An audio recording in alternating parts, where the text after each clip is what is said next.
Hello everyone, welcome to Pavithra Lokesh YouTube channel. ಎಲ್ಲರೂ ಹೇಗಿದ್ದೀರಾ? I hope ಎಲ್ಲರೂ ಚೆನ್ನಾಗಿದ್ದೀರಾ ಅನ್ಕೊತೀನಿ. ನಾನು ಕೂಡ ತುಂಬಾ ಚೆನ್ನಾಗಿದ್ದೀನಿ. ಈ ವಿಡಿಯೋ ಬಂದುಬಿಟ್ಟು ದೇವಸ್ಥಾನದ ಓಪನಿಂಗ್ದು ನೆಕ್ಸ್ಟ್ ಡೇದು ವ್ಲಾಗ್ ಆಗಿರುತ್ತೆ. ಶುಕ್ರವಾರ ಬೆಳಗ್ಗೆನೆ ಎಲ್ಲರೂ ಕೂಡ ರೆಡಿಯಾಗಿ ಕಳಸ ತರೋಕ್ಕೆ ಅಂತ ಹಳ್ಳದ ಹತ್ರ ಹೋದ್ವಿ. ಆ್ಯಕ್ಚುಲಿ ನನ್ನ ಮಗಳೇ ಕಳಸ ಹೊರ್ತಿರೋದು. ಸೊ ಅಲ್ಲೋಗಿ ಅಲ್ಲಿ ಎಲ್ಲ ಪೂಜೆನ ಮುಗಿಸ್ಕೊಂಡು ಕಳಸನ ತೊಗೊಂಡು ಇವಾಗ ದೇವಸ್ಥಾನದ ಹತ್ರ ಹೊರಟ್ವಿ.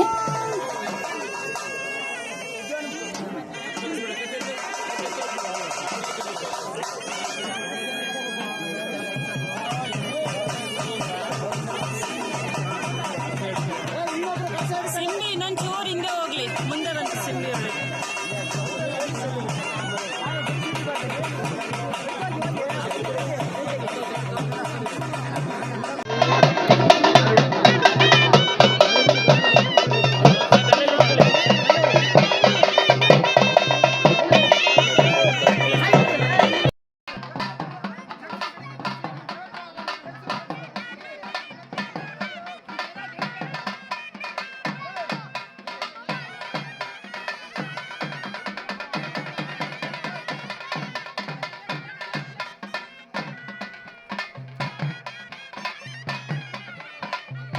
ಅವರಿಗೆ ಕಳಸನ ಒರೆಸಿ ಅವರು ಮುಂದೆ ಹೋದರು. ಅದಾದಮೇಲೆ ಕುಂಭಗಳು ಕೂಡ ಇತ್ತು.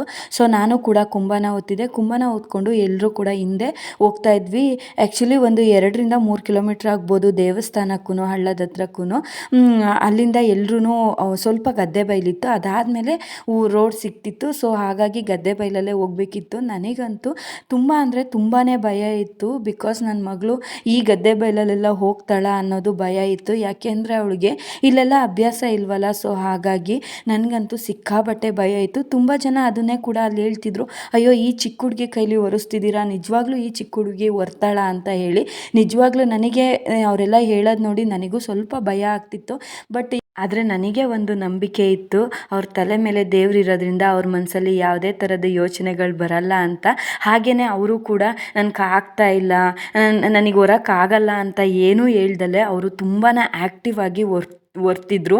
ನನಗೆ ಅದನ್ನು ನೋಡಿ ತುಂಬಾ ಖುಷಿ ಆಗ್ತಾಯಿತ್ತು. ನನಗೆ ಸ್ವಲ್ಪ ಆಮೇಲೆ ಧೈರ್ಯ ಕೂಡ ಬಂತು, ಪರವಾಗಿಲ್ಲ ಇವರು ಒರ್ತಾರೆ ಅಂತ. ಆದರೆ ಅಲ್ಲಿ ಅವರು ಸ್ವಲ್ಪ ಕತ್ತನ್ನ ಬಗ್ಗಿಸ್ತಾ ಇದ್ರು.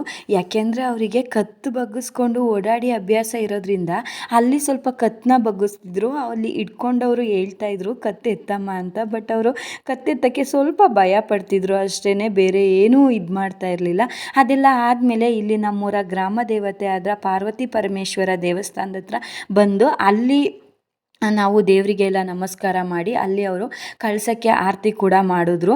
ಅದಾದಮೇಲೆ ಅಲ್ಲಿ ಪೂಜೆನೆಲ್ಲ ಮುಗಿಸ್ಕೊಂಡು ಹೊಸದಾಗಿ ದೇವಸ್ಥಾನ ಆಗಿದೆಯಲ್ಲ ಅಲ್ಲಿಗೆ ಹೊರಟ್ವಿ. ಆ್ಯಕ್ಚುಲಿ ಇಲ್ಲೇನೆಂದರೆ ಈ ಪಾರ್ವತಿ ಪರಮೇಶ್ವರ ದೇವಸ್ಥಾನದಲ್ಲಿ 12 ವರ್ಷಕ್ಕೊಂದು ಸಲ ಮಾರಿ ಹಬ್ಬ ಅಂತ ಮಾಡ್ತಾರೆ. ಈಗ 5 ವರ್ಷದಿಂದ ಆ ಮಾರಿ ಹಬ್ಬನ ಮಾಡಿದರು. ಆವಾಗ ಕೂಡ ಈ ಕಳಸನ ನಾನೇ ಹೊತ್ತಿದ್ದೆ ಇದೇ ಹಳ್ಳದ ಹತ್ರದಿಂದ. ಆ ಅವಕಾಶ ಇವಾಗ ನನ್ನ ಮಗಳಿಗೆ ಸಿಕ್ಕಿದೆ.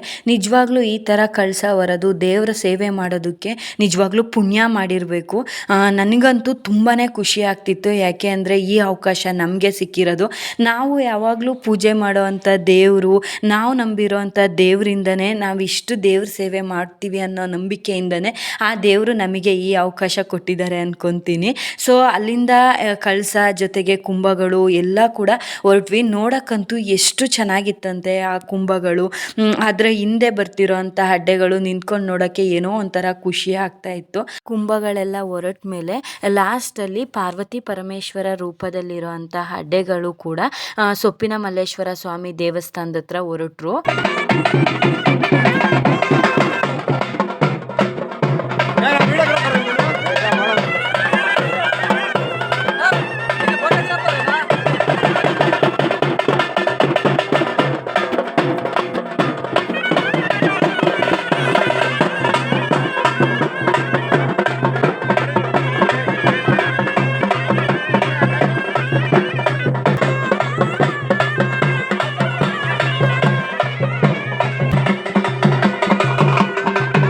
ಕಳಸ ಸ್ವರೂಪಿಯಾಗಿರುವಂತಹ ಸೊಪ್ಪಿನ ಮಲ್ಲೇಶ್ವರ ಸ್ವಾಮಿ ದೇವರು ಕೂಡ ದೇವಸ್ಥಾನದ ಹತ್ರ ಬಂದು ತಲುಪಿದ್ವಿ. ಅಲ್ಲಿ ಕಳಸನೆಲ್ಲ ಇಳಿಸಿ ಗಂಗೆನೂ ಕೂಡ ಎಲ್ಲ ಇಳಿಸಿದ್ವಿ. ಇದು ನಮ್ಮೂರ ಸೊಪ್ಪಿನ ಮಲ್ಲೇಶ್ವರ ಸ್ವಾಮಿ ದೇವಸ್ಥಾನ. ಇದೇ ದೇವಸ್ಥಾನ ಹೊಸದಾಗಿ ನಿರ್ಮಾಣವಾಗಿರುವಂಥದ್ದು.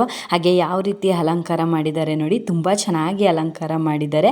ಹಾಗೆ ಈ ದೇವರೇ ಕೂಡ ಸೊಪ್ಪಿನ ಮಲ್ಲೇಶ್ವರ ಸ್ವಾಮಿ ದೇವರಿಗೂ ಕೂಡ ಅಷ್ಟೇ ಚೆನ್ನಾಗಿ ಅಲಂಕಾರ ಮಾಡಿದ್ದಾರೆ. ನನಗಂತೂ ಸಿಕ್ಕಾಬಟ್ಟೆ ಇಷ್ಟ ಆಯಿತು. ಅದಾದಮೇಲೆ ಈ ಕಡೆ ನೈಟ್ ನಾನು ನವಗ್ರಹದ್ದು ಯಾವುದೇ ಥರದ ವಿಡಿಯೋ ಹಾಕಿರಲಿಲ್ಲ. ಬಿಕಾಸ್ ನಾನು ಯಾವುದೇ ವಿಡಿಯೋ ಅಂತೂ ನಾನು ಯಾವುದೂ ಇದನ್ನು ಮಾಡಿಕೊಂಡೇ ಇಲ್ಲ. ಇದೆಲ್ಲ ನಮ್ಮ ಅಜಯರು ಮಾಡಿರೋ ಅಂಥದ್ದು, ಅವರು ಕಳಿಸಿರೋ ಅಂಥ ವಿಡಿಯೋ. ತುಂಬಾ ಚೆನ್ನಾಗಿ ಪೂಜೆ ಮಾಡಿದರು. ನನಗಂತೂ ಸಿಕ್ಕಾಬಟ್ಟೆ ಇಷ್ಟ ಆಯಿತು ಈ ಪೂಜೆ. ನನಗೇನೋ ಒಂಥರ ಮನಸ್ಸಿಗೆ ತೃಪ್ತಿ ಅಂತಿತ್ತು. ಈ ದೇವ್ರನ್ನ ನೋಡಿದಾಗ ಎಷ್ಟು ಖುಷಿ ಆಗುತ್ತೆ ಅಲ್ವಾ. ಹಾಗೆ ಯಾವ ಥರ ಪೂಜೆ ಮಾಡಿದ್ದಾರೆ ಅಂತ ದಯವಿಟ್ಟು ನೀವು ಕೂಡ ನನಗೆ ತಿಳಿಸಿ. ಅದಾದಮೇಲೆ ಗಂಗೆ ಕಳಸನೆಲ್ಲ ಇಳಿಸಾದ್ಮೇಲೆ ಒಂದು ಹೋಮ ಕೂಡ ಇತ್ತು. ಹೋಮ ಎಲ್ಲ ಆದಮೇಲೆ ಅಲ್ಲೇ ತಿಂಡಿನೂ ತಿನ್ಕೊಂಡು ಅದಾದಮೇಲೆ ಮಧ್ಯಾಹ್ನಕ್ಕೆ ಪ್ರಸಾದ ಕೂಡ ಅಲ್ಲೇ ಇತ್ತು. ಅದನ್ನೆಲ್ಲ ಮುಗಿಸ್ಕೊಂಡು ಮನೆಗೆ ಬಂದೆ. ಹಾಗೆ ಇವತ್ತು ನನಗೆ ಇನ್ನೊಂದು ಖುಷಿ ಏನಂದರೆ, ನಮ್ಮ ಗುರುಗಳು ಹಾಗೂ ಅವ್ರ ಫ್ಯಾಮಿಲಿ ನಮ್ಮ ಮನೆಗೆ ಬಂದಿದ್ದು ನನಗಂತೂ ಸಿಕ್ಕಾಬಟ್ಟೆ ಖುಷಿ ಆಗ್ತಿತ್ತು. ಆ ಖುಷಿನ ಎಕ್ಸ್ಪ್ರೆಸ್ ಮಾಡೋಕ್ಕೆ ಆಗ್ತಿರ್ಲಿಲ್ಲ. ನಿಜವಾಗ್ಲೂ ತುಂಬ ಸಲ ಅವ್ರನ್ನ ನಮ್ಮ ಫಂಕ್ಷನ್ಗಳಲ್ಲಿ ಕರಿತಾ ಇದ್ದೆ. ಬಟ್ ಅವರ ಕೆಲಸಗಳ ಒತ್ತಡದಿಂದ ಅವ್ರು ನಮ್ಮ ಮನೆಗೆ ಬರೋಕ್ಕಾಗ್ತಿರ್ಲಿಲ್ಲ. ಬಟ್ ಇವತ್ತು ಈ ದೇವರ ಕಾರ್ಯದ ಮೂಲಕ ನಮ್ಮ ಮನೆಗೆ ಬಂದಿದ್ದು ನಿಜವಾಗ್ಲೂ ನಮಗೆ ದೇವರೇ ನಮ್ಮ ಮನೆಗೆ ಬಂದಷ್ಟು ಖುಷಿ ಆಯಿತು. ಅವರು ಕೂಡ ಅಷ್ಟೇ ಖುಷಿ ಪಡ್ಕೊಂಡು ಹೋದರು. ಅದಾದಮೇಲೆ ಸಂಜೆ ಸೊಪ್ಪಿನ ಮಲ್ಲೇಶ್ವರ ಸ್ವಾಮಿ ದೇವಸ್ಥಾನದ ಹತ್ರ ಈ ಅಡ್ಡೆಗಳೆಲ್ಲ ಇತ್ತಲ್ಲ, ಸೊ ಅಡ್ಡೆಗಳನ್ನ ಊರೊಳಗಡೆ ತಗೊಬಂದು ಅಲ್ಲಿ ಸ್ವಲ್ಪ ಹೊತ್ತು ಎಲ್ಲರೂ ಸೇರಿ ಈ ಥರ ಚೆನ್ನಾಗಿ ಕುಣಿಸ್ತಾರೆ. ಸ್ವಲ್ಪ ಹೊತ್ತೆಲ್ಲ ಕುಣಿಸ್ಬಿಡ್ತಾರೆ. ಅದಾದಮೇಲೆ ಈ ಅಡ್ಡೆಗಳನ್ನ ಪಾರ್ವತಿ ಪರಮೇಶ್ವರ ದೇವಸ್ಥಾನದ ಹತ್ರ ತಗೊಂಡೋಗಿ ಅಲ್ಲಿ ಈ ಅಡ್ಡೆಗಳನ್ನೆಲ್ಲ ಬಿಚ್ಚಿ ದೇವ್ರ ಮುಖ ಒಡವೆಗಳನ್ನೆಲ್ಲ ಎತ್ತಿಡ್ತಾರೆ. ಸೊ ಈ ವಿಡಿಯೋ ಯಾರಿಗೆಲ್ಲ ಇಷ್ಟ ಆಯಿತು ದಯವಿಟ್ಟು ಲೈಕ್ ಮಾಡಿ. ಹಾಗೆ ದಯವಿಟ್ಟು ಈ ವಿಡಿಯೋ ಹೇಗಿತ್ತು ಅಂತ ಒಂದು ಕಾಮೆಂಟ್ ಸೆಕ್ಷನಲ್ಲಿ ಕಾಮೆಂಟ್ ತಿಳಿಸಿ. ಯಾಕೆಂದರೆ ನೀವು ತಿಳಿಸೋ ಅಂಥ ಕಾಮೆಂಟಿಂದ ನನಗೆ ನೆಕ್ಸ್ಟ್ ವಿಡಿಯೋ ಮಾಡೋಕ್ಕೆ ಮೋಟಿವೇಶನ್ ಸಿಕ್ದಂಗೆ ಆಗುತ್ತೆ. ಸೊ ಅದಕ್ಕೋಸ್ಕರ ಕೇಳ್ಕೊತಾ ಇದ್ದೀನಿ, ದಯವಿಟ್ಟು ಒಂದು ಕಾಮೆಂಟ್ ಮಾಡಿ ಅಂತ. ಸೊ ಹಾಗೆ ಯಾರೆಲ್ಲ ನನ್ನ ಚಾನಲ್ನ ಸಬ್ಸ್ಕ್ರೈಬ್ ಮಾಡ್ಕೊಂಡಲ್ಲೇ ನೋಡ್ತಿದ್ದೀರೋ ದಯವಿಟ್ಟು ಸಬ್ಸ್ಕ್ರೈಬ್ ಮಾಡ್ಕೊಳ್ಳಿ. ಹಾಗೆ ಪಕ್ಕದಲ್ಲೇ ಕಾಣೋ ಅಂಥ ಬೆಲ್ ಐಕಾನ್ನ ಕ್ಲಿಕ್ ಮಾಡಿ ನಾನು ಮಾಡೋ ಅಂಥ ವಿಡಿಯೋದ ಮೊದಲನೇ ನೋಟಿಫಿಕೇಷನ್ ನಿಮಗೆ ಬರುತ್ತೆ. ಸೊ ಈ ವಿಡಿಯೋನ ಇಲ್ಲಿಗೆ ಎಂಡ್ ಮಾಡ್ತಾ ಇದ್ದೀನಿ. ಮತ್ತೊಂದು ವಿಡಿಯೋದೊಂದಿಗೆ ನಿಮ್ಮ ಜೊತೆ ಸಿಗ್ತೀನಿ. ಓಕೆ, ಬಾಯ್.